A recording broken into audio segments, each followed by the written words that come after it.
Hello, welcome to another live stream. We got something I've touched on once or twice before in a live stream, and that is a retainer made on 3D printed model in which I do labial acrylic and I do soldered C's. So that is what we're doing today. I've already put 2 coats on of separator on this model, but I'm letting it dry a little bit more. I already put the second coat. I'm trying to skip the whole prep process, and so what I did on the prep process was wax out some undercuts and wax out some areas where I could slip a knife under there to release it off the model. But anyway, that's what we're doing. So buckle up. This is going to be a what we call a Holly retainer, and it's a labial bow with what we call soldered C's. But I will be using my I thought I had my camera over here, my welding camera. I'm going to laser weld, no, pulse arc weld the soldered C's on. So we're not soldering the C's, the C clasp. We are welding the C clasp, which makes it nice. I don't have to solder, because you cannot solder on these 3D printed models of people's teeth, because it will catch fire. It's a lot different than soldering on, let's say, a plaster model. So this is the old school way of how we made retainers. Is we made them on what they call plaster model, and we could solder on this. This wouldn't catch fire, and in fact, it would absorb a lot of the heat, lowering the BTUs of the soldering flame, all that chemistry stuff. But now that we switched, like 70% of my work is this. It's 3D printed models. So, but to be able to solder on this, you got to make it into this. So you got to duplicate it, which is a whole nother process. Now, there's a thing called a hydro flame out there, and it's this tiny, tiny little flame. It may work. I don't know. We'll find out. Let's see if I can get my camera to work with me here. Here we go. Okay. So that's what we're doing today. Is this thing dry yet? Let's get going. Like you said, I'm going to try to do this in an hour. Let's see if I can do this and that. Okay. Like I said, I'm going to try to do this in an hour. Is it still? That's pretty dry. You don't want to work on this when it's tacky, because when it's tacky, you can actually pull up some of that separator. So this looks pretty decent. Can I brighten it a bit? There we go. All right, so what I'm going to do is bend a labial bow, and I'm going to make it 032, because I like using a little bit thicker labial bow on these. They're not going to have any clasp back here on the occlusal surface crossing the occlusion. This is why doctors like this, because there's only one wire crossing the occlusion, and it's right here between the canine and bicuspid. So that is what we are going to do today. Let me get an 032 wire here. No, over here. So I'm using the straight wire. It's 032. It's of an inch, and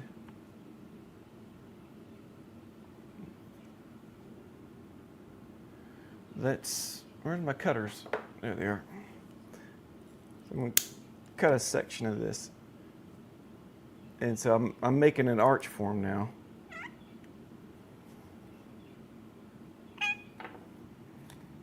Sorry for the squeak. I need to oil my model holder here. So let's just get some bird beaks in here and just start bending this labial bow. So I like to go just to the mesial of the middle of the canine, and then we'll make a 90-degree bend, like so. Hopefully I kept it perpendicular. And then I got my loop formers here, and I like to use the upper retainers labial, but I like to use this one.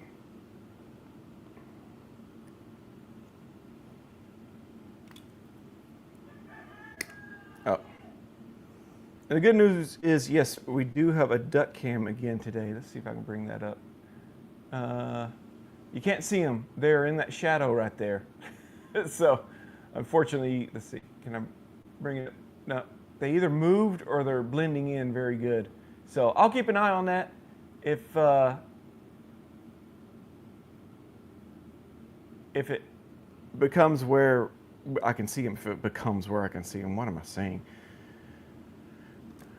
If I notice one coming across there, I'll pop it over there. I usually use that camera so that on days like today when I'm making a retainer start to finish, there's different stages, and sometimes each stage needs a little bit of setup.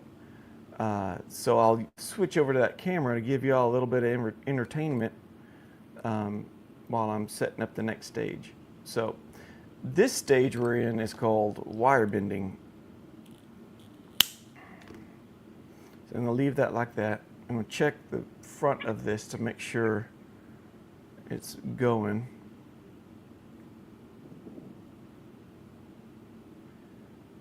And again, I'm going to try my hardest to make this start to finish.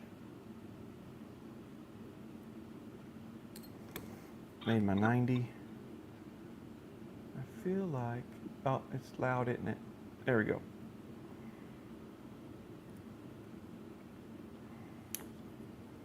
Let me tuck that in. So these are called adjustment loops. Sorry, Pete likes to interrupt my live streams. He's our rooster.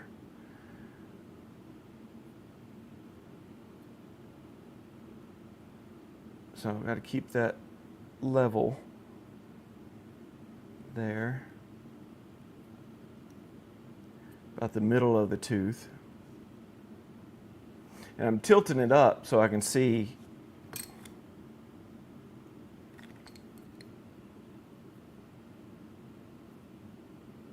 there we go. And cross the occlusion. And there goes Pete again. Okay. He just knows when I'm live streaming. Or maybe I'm more aware of him when I'm live streaming. All right. I don't know if I mentioned, I'm going to try to get this start to finish within an hour.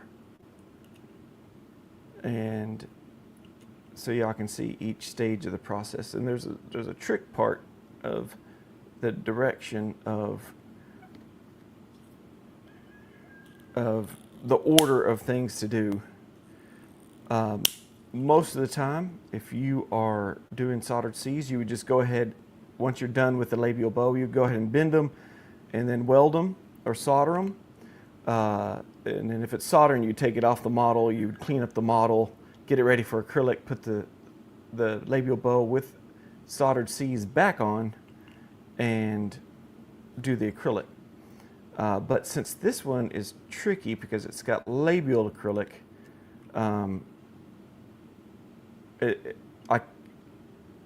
especially sometimes you can solder afterwards.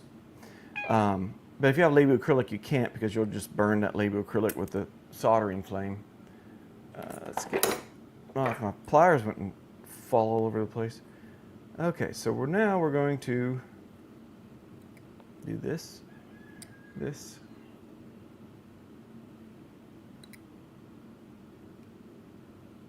So those are my little retention. They just help hold the wire in the acrylic. The wires don't like chemically bond with the acrylic that I'm going to put on here. So you have to put some mechanical retention inside there, kind of like I don't know, like a rebar in concrete or something like that. It doesn't really bond with it, so that, you know, that's why the rebar is rough, or it's got those little ridges along it. It's just to help it to hold its place within it.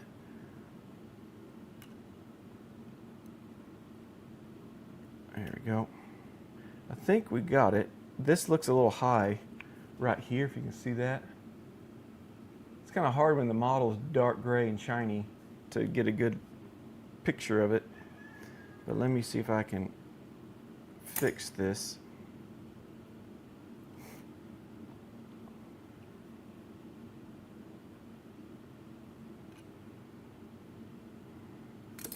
And drop that down a little bit. Okay, I still feel like it's a little high over here, like it needs to be right here. So let me hold that position. Yeah, you really want it to touch all in there. Let me see if I can get that closer.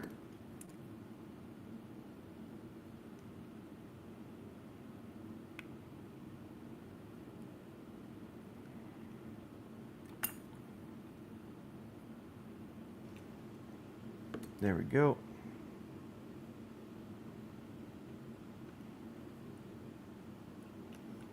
And feel free to ask any questions you see as we go. It's what I like doing about the live stream, is connecting with everybody out there watching.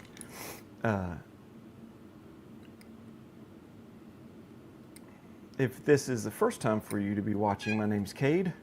My wife and I, we do this for a living. We have a little lab out in the country, a little building we have, and we make retainers all day. And it's 70 steps from our front door of our house. And that way she can also raise ducks. So she likes it out here, like for that reason. All right, here is where we run into the problem of, do I weld before or after acrylic? Well, I always choose to weld after the acrylic because, one, welding is different than soldering. There's no flame involved. Nothing catches on fire. And so I'm going to put wax here. My other option is putting wax here, but I have a separator on there, and actually I see where I scraped a little bit of the separator off, so let me fix that real quick. I'm just gonna fix it with some wax.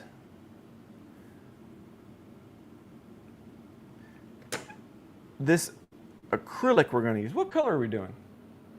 Aqua blue. Oh, that's gonna be a nice one.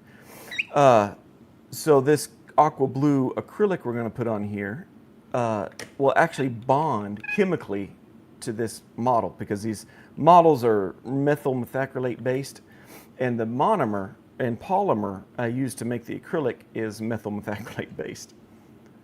There we go. I still feel like that is too tall. But what I was saying before is, I'll put the wax here. I could put it here, but I'll ruin my separator, and I got to put acrylic on here. So I got to tack this wire on here somehow. I could do it at the very, very top and then do the weld. But just to keep my separator intact on the labial bow, I'm just going to do it in 2 stages and just do the welding after. So I'm going to see if I can, this is risky to do on the live stream. Let's not do it. So that's where it needs to be. So I'm going to mark, I need to undo this bend, and I need to make it about right there. So let's take this off. And that's where a lot of wire bending comes down to, is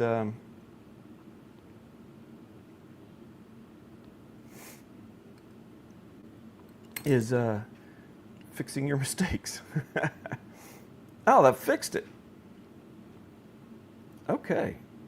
This is touching the model a little too much, so I'm going to put a little bend.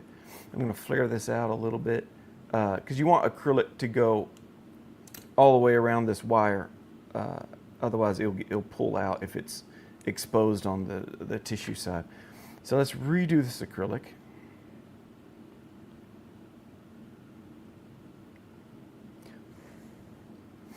And sorry, not redo this wax, not acrylic. Let that cool. Now, what I would do usually is use this wireless hot glue gun, but that's gonna take too long for it to cool down, because I do my labial acrylic first, and I put that on there. It's gonna be too hot. Your acrylic's really temperature sensitive. If it's too hot in here, it sets up too fast, and if it's too cold in here, it sets up too slow. So like wintertime, things take too long to set up. Summertime, like it is now, it's going to take forever to set up. So I don't want to wait on that to cool down. It takes a little while for it to cool down. So what I'm going to do is up here on my light, because it's an LED light, but it's slightly warm, I have utility wax strips. And I'm just going to, it's pretty much going to make a dam so the acrylic doesn't just go all over the front of this. And it'll make it hard for the to remove this retainer off of the model. If it's got acrylic here, in here, it's almost like it's pinching it. So this labial acrylic on a 3D printed model is difficult anyway.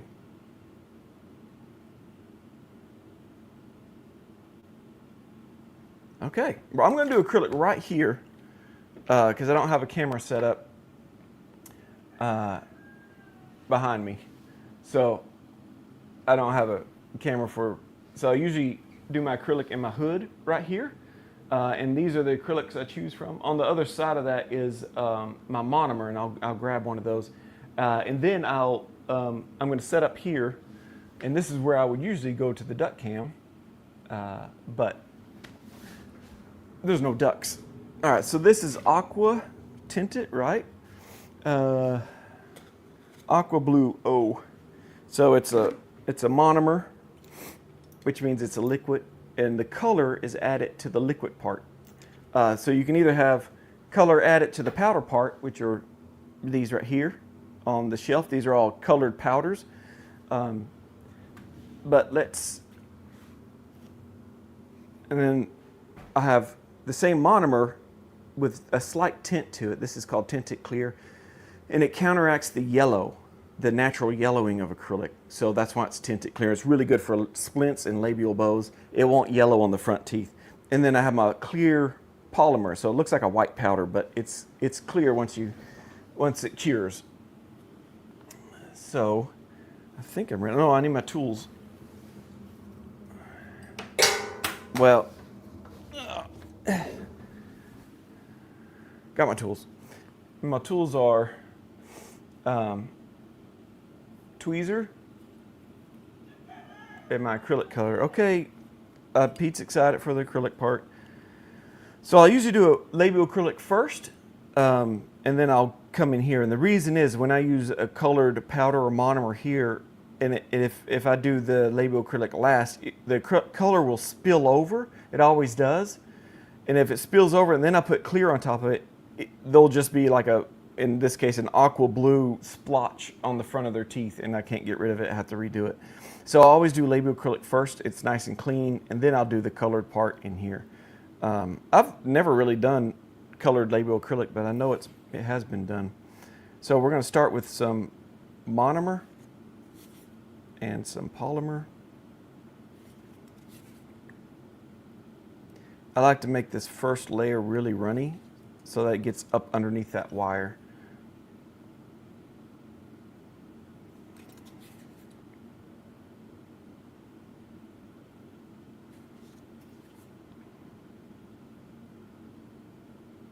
And I tend to make this pretty thick because it'll cure from the outside in. So it'll start curing on the outside. So if I make it thick, and as this cures, it produces air bubbles. And I don't want air bubbles in the labial bow of this.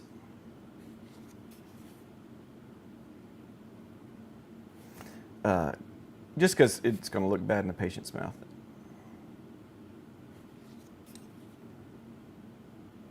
So it does seem a little thick, and I'm going to put a freezing powder to freeze the slumping. Oh, dental things.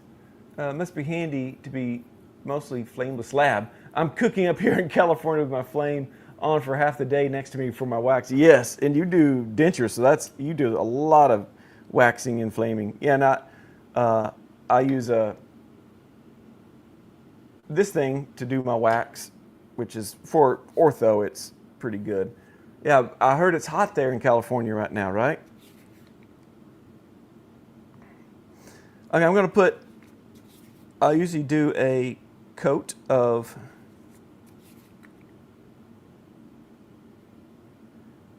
of clear first, and this is so I can put the name in. State of Texas, you have to put a name in the retainer. So I'm going to put the name in. Let me try to not show you the name. You got to put some sort of patient identification mark in there. So I put it in on the tissue side, and that way there's a whole reason for that. But the main one is depending on where you put it if you put it facing outwards, the tongue side of this, I guess. If you put it too thick, put it on there when the acrylic's too thick, you can't grind it down because you grind the name out. Too thin, you're okay, but sometimes just too thick. I think it started, we were doing a lot of designs like half and half and polka dot and all that stuff. And it was so hard to do like a polka dot and then come back and put a name over the top of that. So we just started putting it on the inside. It was actually a guy I trained, his name was Ivan from Colombia. That dude was awesome. And he came up with putting the name on the tissue side of the retainers. And we just started doing it for all of them. So yeah, so this doesn't slump anymore. So I'm going to add a little bit just to keep it from curing too fast. And I do these in halves. And another reason for doing a layer of clear first is so I can see the wire when we go to trim this. And that way, we don't trim through the wire.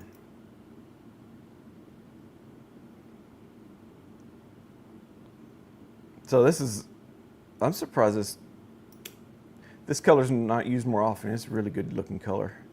Although one of the more popular ones I have is turquoise.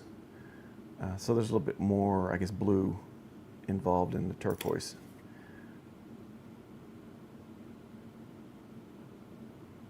All right, I think that's it. I'm going to put one final coat of clear, kind of like a clear coat you put on a car.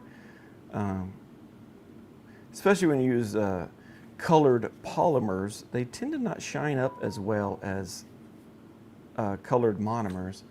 So that's one of the reasons I put a clear coat on there, especially just out of habit. Those colored polymer colors are just don't shine up as well.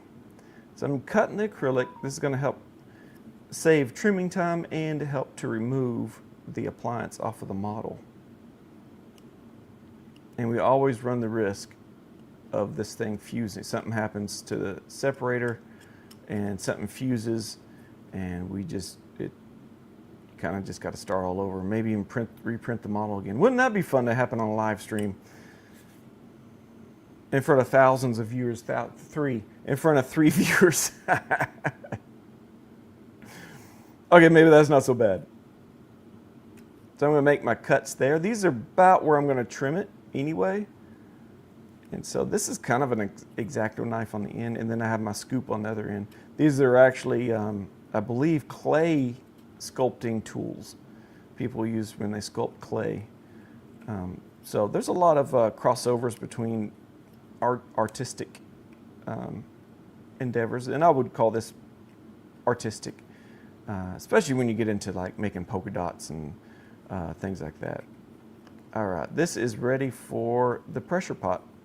And we'll give it a few minutes in the pressure pot, and make sure you ask your questions. I got some time while we wait for this to cure. All right, so let's go to the pressure pot. And I have a coffee cup in here, and I'm setting it on that coffee cup. That's mainly out of habit for when we do plaster models. But the plaster models are, they trap air inside when they're being poured up. And so it releases bubbles. If you put it in water, and through capillary action, the water will soak in and then force the bubbles out of the cast. And so it'll bubble through your acrylic, and you get big bubbles in your acrylic. So I use a steam method to do the initial cure. So I put it on a coffee cup above the water. I got about that much water in the pressure pot, about right there.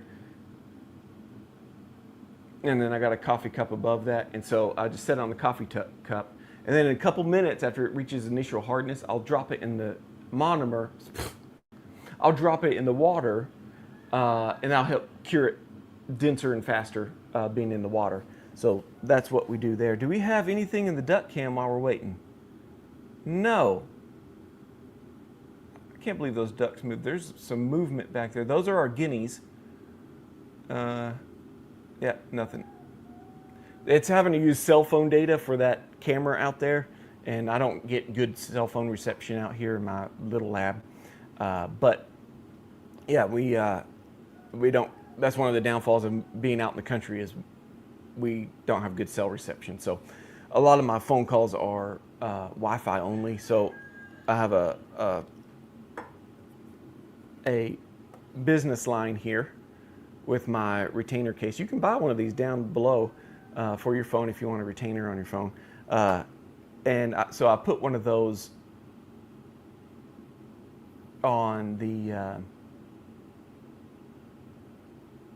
it uses, what am I trying to say? Wi-Fi calling on there. I don't know why I'm getting into that. This is an orthodontic channel. So that's the one bad thing about this thing. What I would usually do is I would grab the next model and start bending it. And I guess I could probably do that. I don't know what this one goes to. The pan 316. So I have some pans here, and we put numbers on them so that we can find the pans easier than going through each one trying to find the name. Oh, and you can also buy one of these down below too if you're a wire bender. It helps. It gives you more energy. I mean, clinically proven. Asterisk. To give you more energy. Let's see. Let's go to this. Let's just bend a labial bow real quick while we're waiting.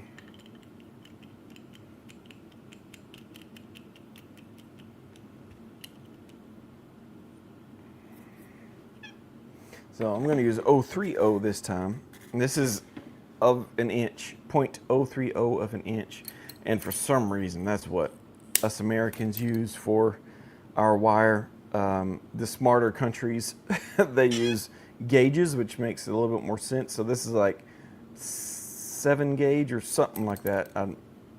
I could be wrong. Those that are in other countries that are watching, you could put in the comments below what this would be in gauge. But I know like 040 is 1 millimeter. So this is just shy of a millimeter, being 030. This one, they want the loops to go to the 4s, and there's no 4s in this case. This is a baby tooth. Oh, y'all can't see nothing. This is a baby tooth, and this is a baby tooth, and this is a baby tooth. This is a permanent tooth. So this is kind of an intermediate retainer. They usually wear these until they lose their baby teeth. And then they'll come back in for round 2 of braces. So it's called a phase 1 retainer because they had just completed phase 1. Usually, if you get your orthodontics done early enough, you don't have to wear braces for near as long, because in the phase 1 treatment, let's say you're 7 years old, you just got your 6-year molars in, and you're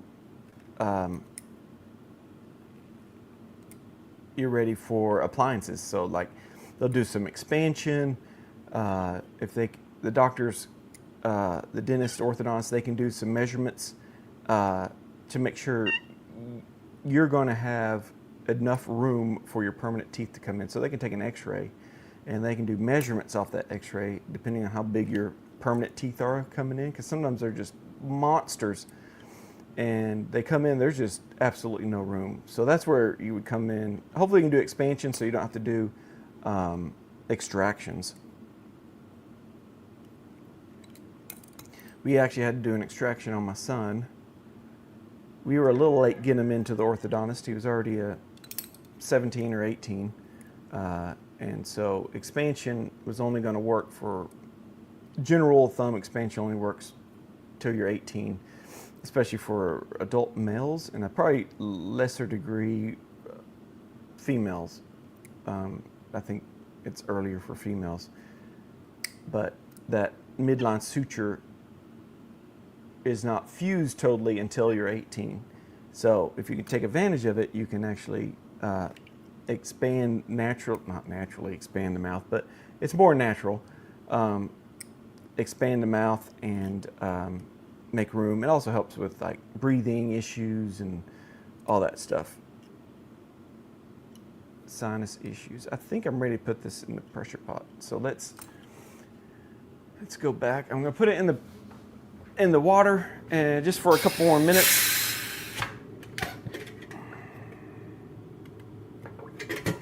Just to let it finish curing. And then what we're going to do, there's a couple of options. Either I can take it off, and what I usually do is when it's in the pressure pot, my wife takes over and she does the trimming and the pumicing and the polishing. And then she'll hand it back to me and I'll put the C-clasp on at the very end. But since I'm doing all the trimming and stuff, I think what I'm going to do is when it comes out of the pressure pot, I didn't turn my steamer on. Hold on. You can follow me around maybe.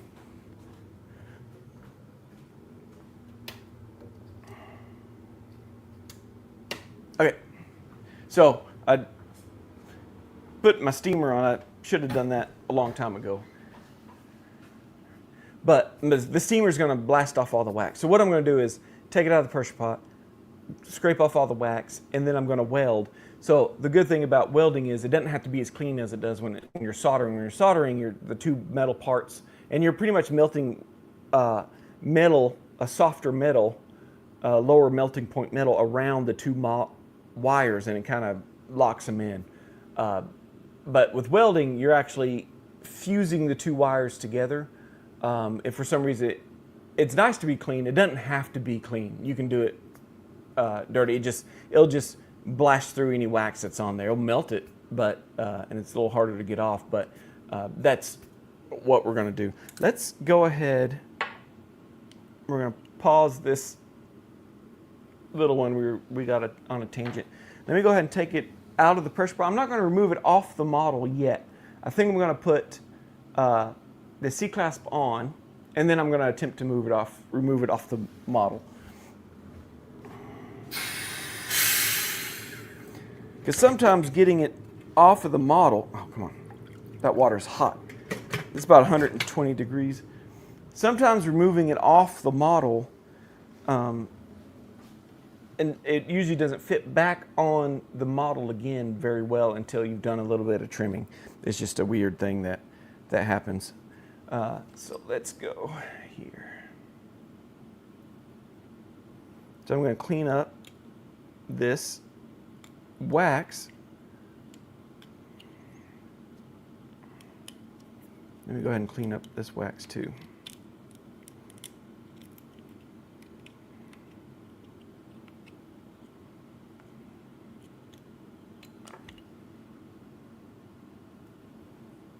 Adjust the camera to where I actually do work.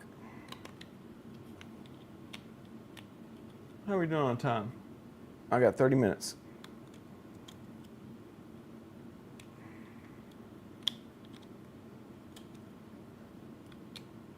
I just realized I got to set up one more camera I haven't set up yet, so I can do my pumicing and stuff. I almost, out of habit, tried to pull this off just now. So I'm going to clean that up. If my steamer was already on, I'd go and just blast it with the steamer and get rid of all that wax in there, but don't necessarily have to do it. We'll see. I'm going to take a handpiece here, and I'm going to use a ball burr, and I'm going to just slightly remove some, oh yeah, see, cleaned up the extra acrylic that was there. So it makes a nice little ledge. It allows the wire to get into the undercuts. So what I removed was just part of the free gingiva. The first 3 millimeters of the gums are free. They're not attached, so they can move. That's why you can floss and stuff like that. And you can get up underneath your gums. So we are ready for C-clasp. So I used the 032 wire for the labial bow, so I'm going to use 032 C-clasp out of the same stick of wire if I can find it. Come on. I just had it. There we go. That was 032. Now I'm going to take my handpiece again and I'm going to put a stone wheel on there. And I'm just going to round off this wire edge. So I'm going to lay the wire here. And I'm going to start curving it. Curving it.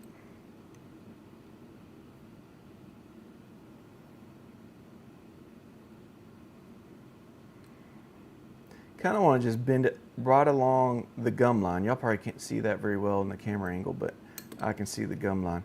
And then we're just going to make a 90-degree bend right here and just run it parallel with that labial bow, like so. I need a little bit more 90.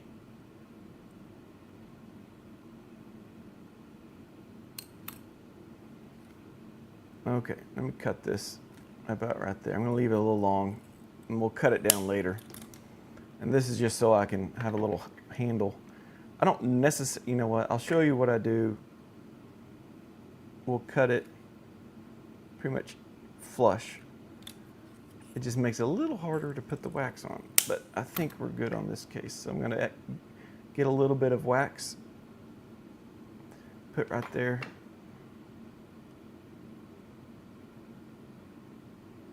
And place this right where I bent it. I'm going to hold it for a second while that wax cools. And so now my wires are parallel with each other. Let that set just for a second. I've done it before where I've flipped it over to the next one to bend the next one too quick, and it falls off. That clasp, the wax didn't set up yet. I'm gonna get my thing closer. All right, same thing. I'm gonna lay it in that trough that I dug out with the round burr, and then contour the gums until it crosses over to here. Make my mark so I can bend it parallel. And all this is dependent on how you hold the wire and the pliers when you're bending, because you can put a flare in this without thinking. And I need to tighten this bend up a little bit. Now untighten it. There we go. And they won't be the same, both sides. You want them to be the same, but it really depends on this number 4, this first bicuspid.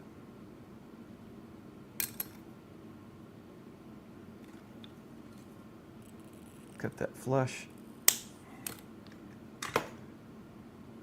And then I'm going to put some sticky wax there. Now the sticky wax is still warm. I'm going to place my clasp and burn my finger as I hold it in place. And those are the sacrifices you make. Okay. We got this set. We are ready for laser welding. Let's switch cameras.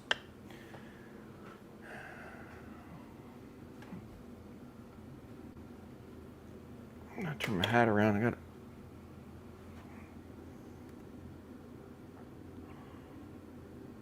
Did I zoom in? I'm zooming out.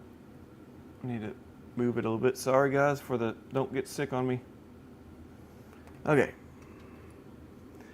I'm gonna set my welder is stainless steel and to the lowest setting of 38% power and 1.5 milliseconds of time. Oh, I want to use a brand new electrode.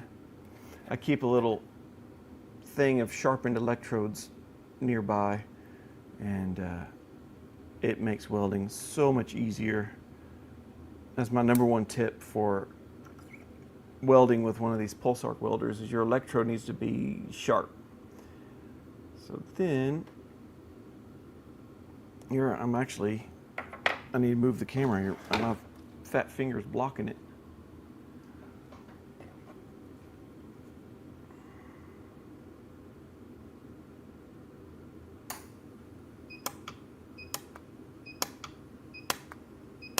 I'm just running a bead right down between those two wires. There we go. Hopefully you can see that. Let's do the other side. Flip it around. And I just got to touch it with this ground.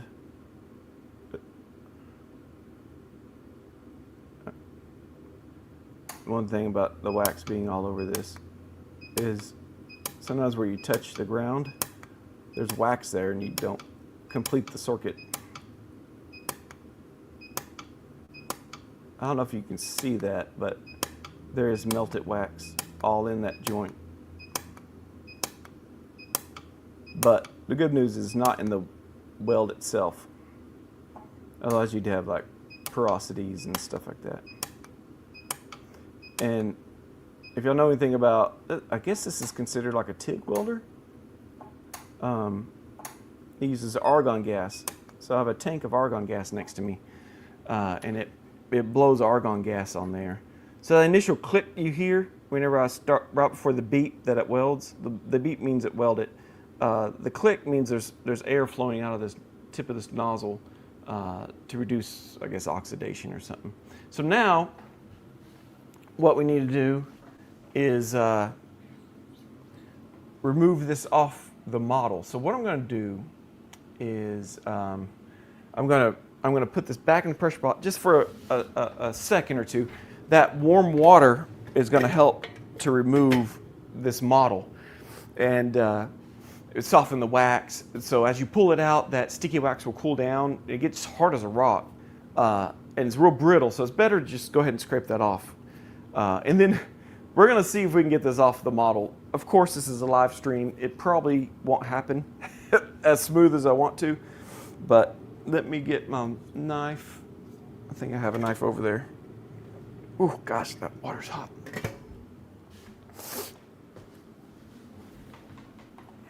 Okay. So I'm going to remove that wax first before it starts to solidify again. There we go. And I'm just going to jiggle this. And then I'm going to slide my knife up under here and try to lift up. I'm trying to push it up, not out. Out, you'll break it. And you can see that air getting up underneath there. It looks like it's broken and it sounds like it's breaking. It's always nerve-wracking getting these off of the 3D printed model. Really shows how easy it is to get it off of plaster models. Whenever I use a plaster model, I'm like, oh, this is so much easier. There we go. And let me check on my steamer. Do I have enough? I think I might. All right. Watch y'all's ears. Let's get loud. Sorry.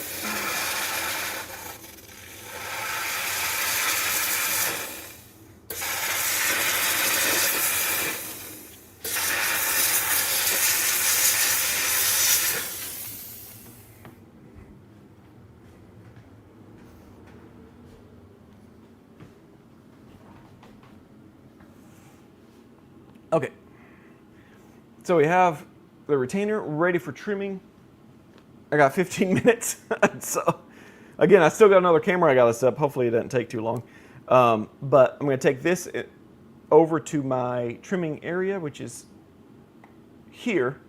And man, that looks messy. We got to clean it. But we'll go over there and, oh, you can't see that. There we go. I don't think you need that camera. All right, a little dim over there too. I wonder if I can brighten it up some. Okay. Do I have a brightener on here? I should have done this before. I apologize. Oh, my menu's upside down. No, that's the wrong way.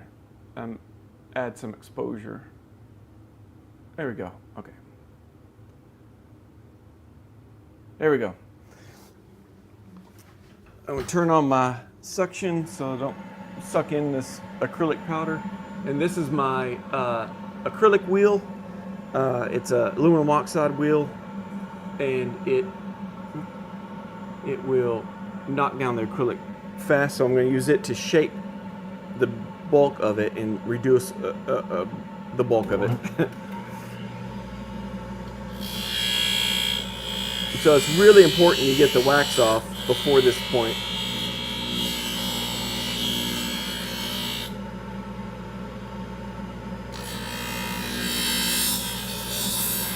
Or else you're going to get wax all in your wheel.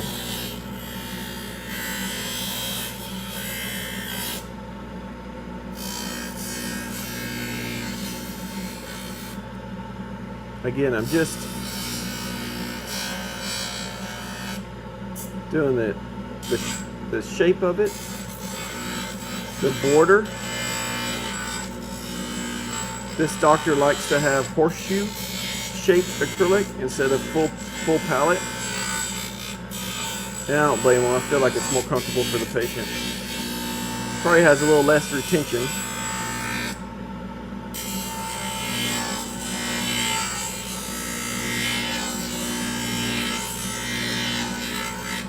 See that dust flying up.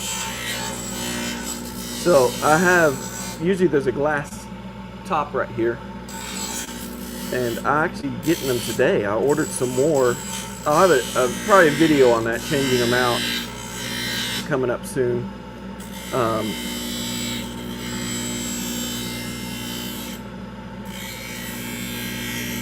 Because they don't make these trim boxes anymore.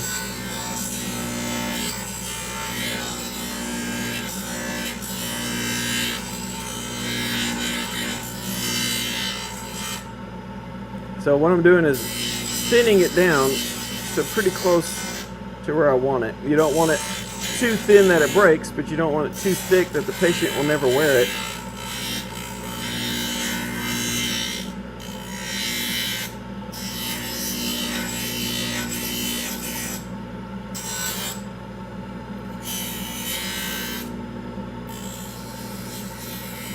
Let me get this thin down on the labial facial of the labial bow.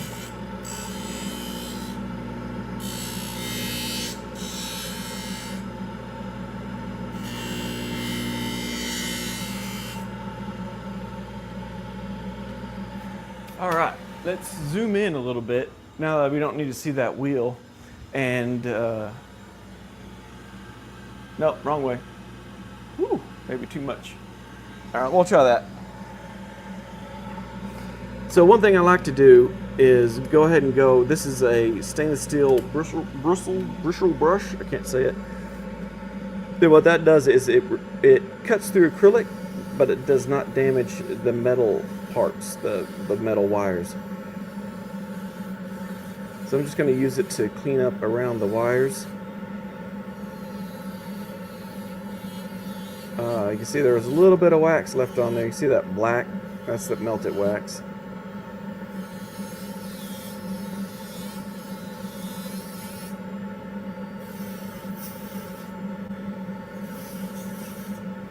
I'll even up these tips, these interproximal tips.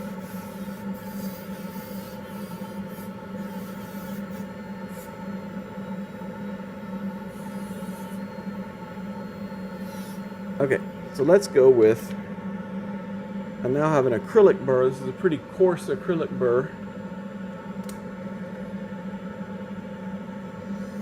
And we're just going to start on the labial bow.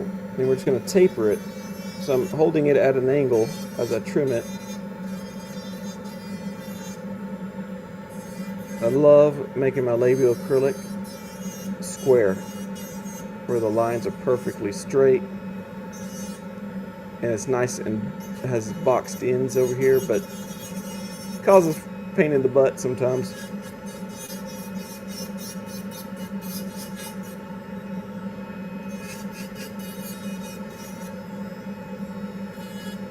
And if I get after that corner again with the stainless steel bristle brush. Man, I can't say that today. Bristle brush.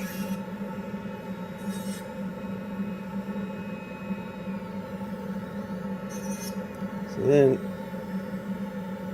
yeah, I need to bring it down a little bit there and just pretty much smooth it out.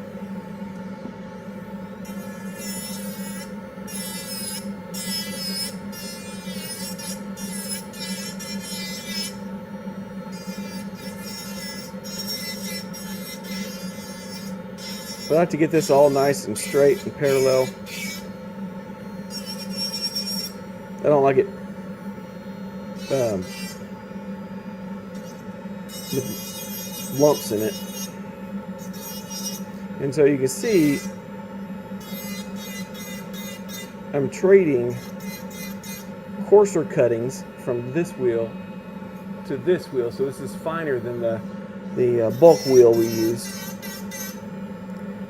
And then I'll use like a sandpaper to get rid of the scratches that this thing makes and get it closer and closer to that pumice. So pumicing's kind of like a, well, it's like wet sandpaper, I guess.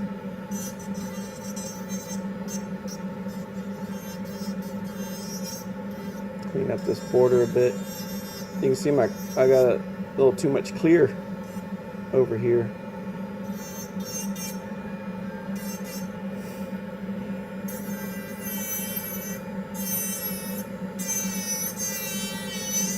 Behind the teeth here, I just need to make it comfortable for the patient, but I also need it to touch the teeth, because that's the point of the retainer, is to retain the teeth. So if you're unfamiliar, retainers are used to hold the teeth in place after you get your braces off. So the teeth move inside the jawbone, and it makes the jawbone soft. It's just part of the mechanism of moving the teeth.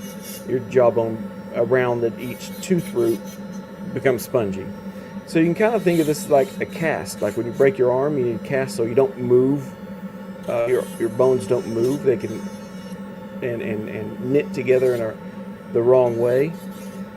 So you got to wear this thing while your jawbones solidify again.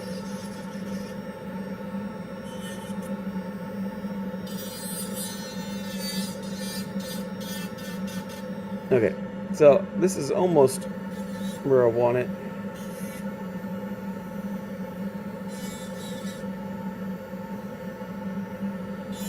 Like I said, I like it just to be parallel. I think it just looks better in the patient's mouth because you don't want it to be crooked. You're going to use a different stainless steel bristle brush. Maybe it, oh, I said it right that time. Maybe it will, yeah, it doesn't have wax on it. I like to just make that straight.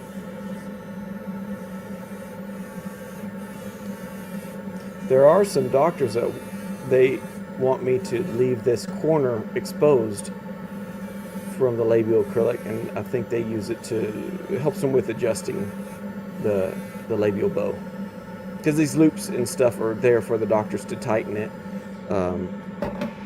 Because as you wear this and your teeth are going to attempt to try to move back, this will move them back into correct place. That's why they say you got to wear your retainer 24 hours a day, at least for the first half a year, and then I believe you can move to night only. When I was an orthodontic assistant, I had the sister of the orthodontist. She was amazing front practice manager, actually. So she handled all the day-to-day stuff. But she had braces, and she knew that retainer wear was just to hold the teeth. So she opted to stay in braces. So she was done, and so she opted to stay in braces another 6 months, just to help really solidify all the bone and everything, so there wouldn't be any relapse. And her teeth look beautiful to this day. All right, so we're ready for sandpaper. Oh, let me work on this. I do have a metal burr here, and I'm going to grind off here that little tip. Again, you don't want this, you want it to be smooth, because the lips are going to be laying right on this.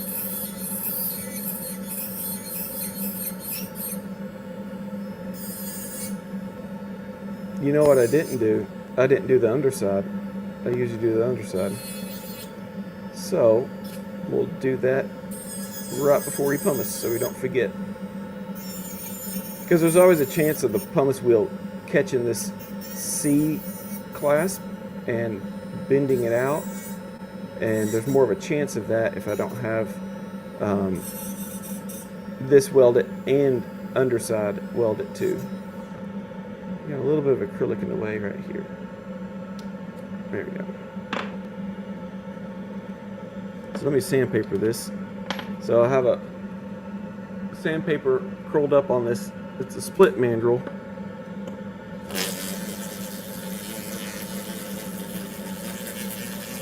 And just slowing it down, showing you what it's doing. It's just,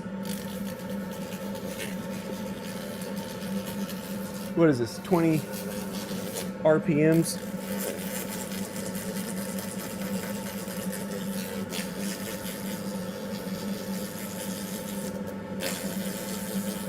And this just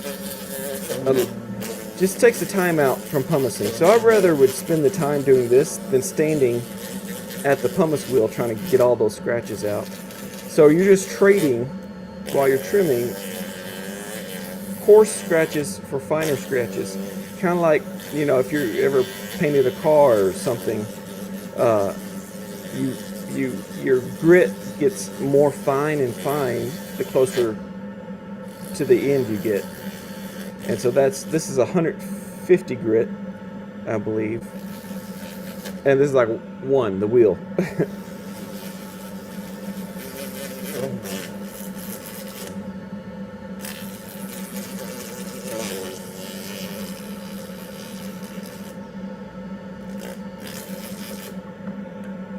Okay, let's weld the inside of this. See how nice that looks? Nice and straight. Okay.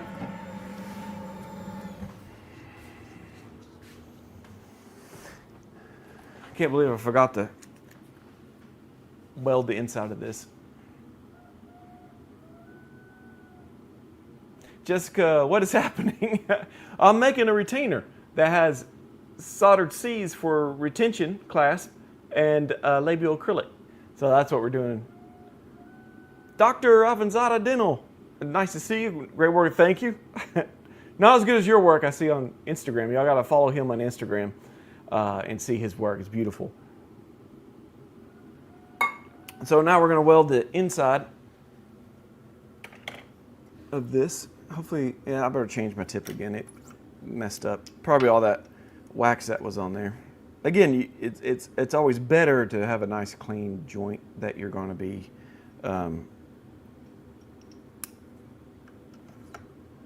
working on.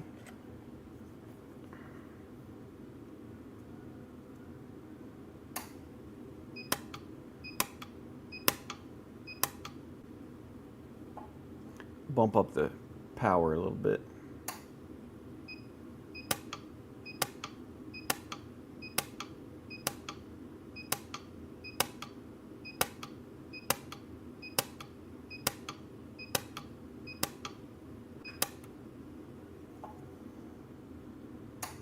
I'm gonna weld this right here.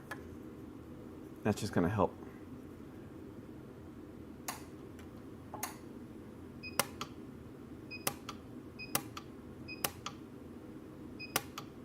There we go. It's all about the angles.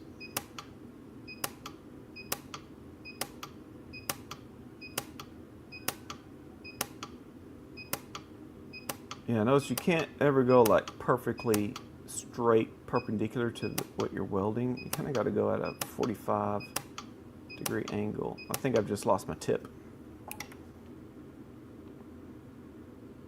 Yeah, I need a little bit more. That's why it's good to have a tray of these ready to go. If you know you're going to be doing a bunch that day, it's probably good to trim all these in the morning.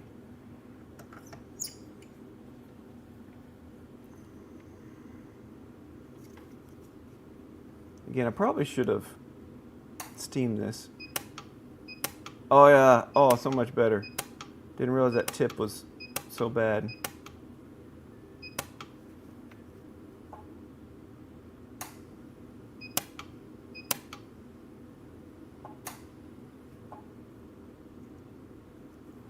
Okay, we are ready for pumicing. Let's get a good shot of this so you can see before pumicing and polishing and after. So you can see there's a matte finish. You shouldn't see any big, huge scratches on here. And so that is what we're doing there. So now, remember I said I gotta put a camera together. Forgive me for a second. Thought I had all my cameras set up. So I usually need like 3 or 4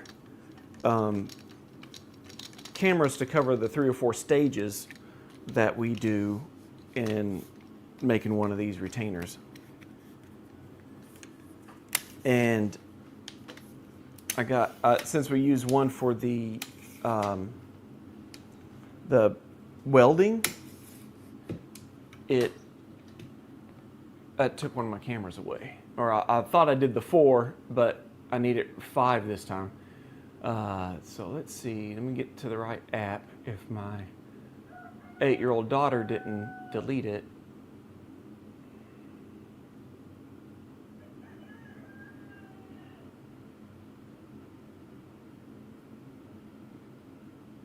Well,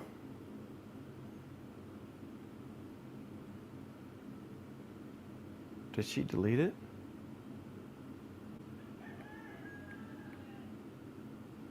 I think she deleted it. Wonderful.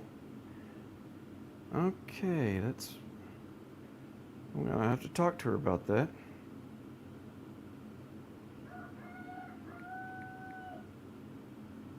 Okay. I know they changed the, oh, y'all can't see that. So, sorry. What I'm doing is downloading a wireless app. It's called NDI-X. So let's open that. I'll use it. Okay. So do I have it set? It's got to be on the same network. Oh, yeah.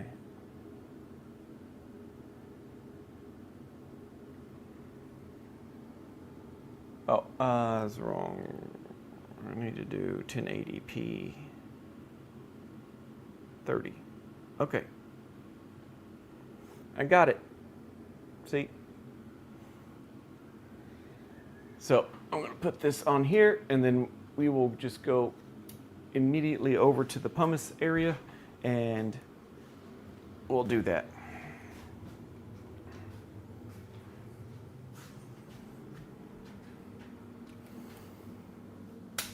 All right. It sure be nice to have some ducks out there. I guess it's kind of hot. They're in the waiting in the shade. Okay, so let's go with this. There we go. I'm gonna turn my light on. I don't need that. All right, we're in the final stages here. I'm gonna wet this wheel. So this is pumice. It's made from volcanic ash. This is actually pumice substitute. I still call it pumice, but it's pumice substitute. I think it's acrylic base. And so if you hear suction going on in the background, I have, this stuff's not good to breathe in. And while it's in the powder form. When it's wet, you know, it's less chance of breathing it in. But I do have suction going to the outside. And we're going to put the wheel on. And this is called a rag wheel. And I'm just going to put some on and let the rag wheel do the work for me. The rag wheel is pretty much just a bunch of linen cloths, I guess, clamped together with this plastic center. And so this is called a plastic center rag wheel. Ooh, I see a gouge right there. Ooh, I see a few of them that I missed with the sandpaper.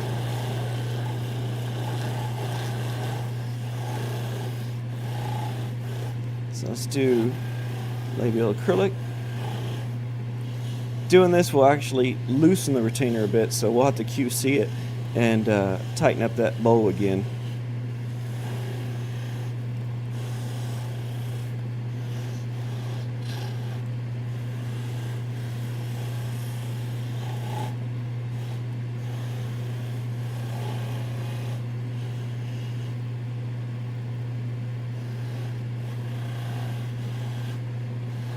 Get those corners. I'm gonna get the welded joint right there, just in case there's any sharp edges. And doing the tissue side is usually frowned upon, so I usually just pumice the tongue side only, but I do give the tissue side just a little bit of a courtesy smoothing, and that helps with if there's any sharp points or something that could stab the roof of the mouth. All right, so let's rinse this. And we are ready for high shine, which is the best part. I'm gonna steam clean this for a second.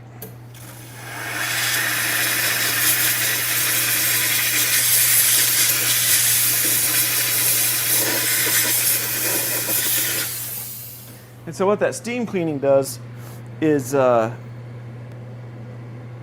make it to where it removes any remnants of wax, because wax is an enemy to this high shine wheel. So this is the fun part. See the shiny here compared to here. Again, this is considered abrasive too. Remember, we're just using, you know, slowly smaller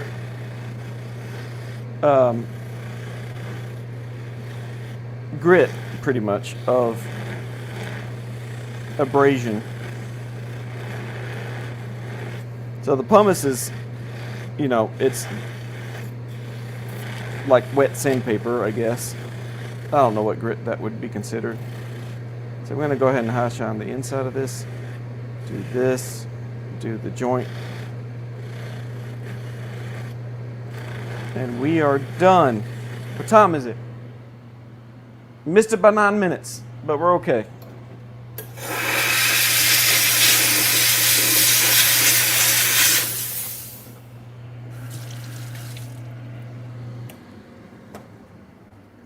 Okay.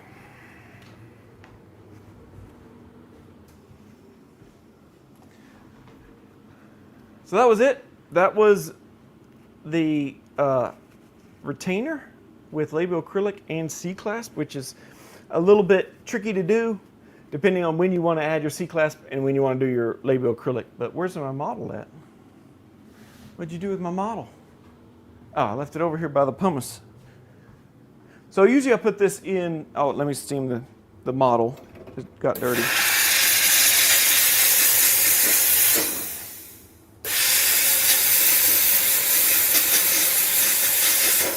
Okay, the final reveal is coming up. I just wanted to make sure the model's nice and clean. Presentation purposes. You know, got to make it look good.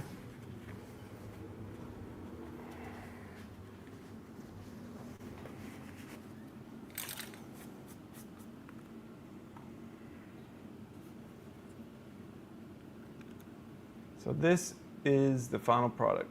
Look like I could probably do a little bit more pumice right here. So I may go back and do that. But you got your labial acrylic and you got your welded C-clasp right here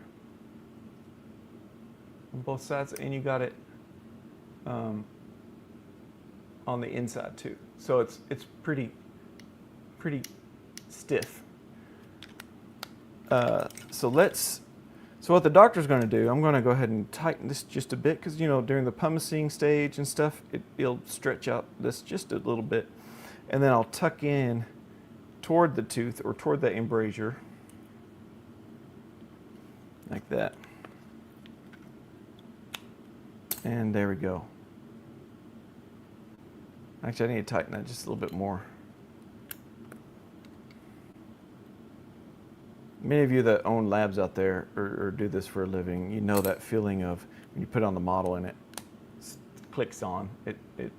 It's so much good. Feels so good. But that's it. Oh, sorry, Dental Lab. Nice to see you. Hey, Friday working for you? Your schedule? But looks good. Yeah, that color's pretty awesome. So that is an aqua color. So that is what we have finished. Labial bow, soldered C-clasp, not in under an hour, but 9 minutes over an hour. But there we go. Now I can ship this out. Like swishing basketball. Oh, the sound, yes. Yeah, that click was like a whoop. I get exactly what you're saying. Like a swish. That sound just feels good. When it doesn't do that, you're like, is it gonna fit the model? And sometimes the teeth don't allow for it. But let me get my to-go cup here. And we'll end it there. Thank you so much for watching, and I will see y'all next week. And until then, see if I can do this right. Here we go. All right. Happy bending.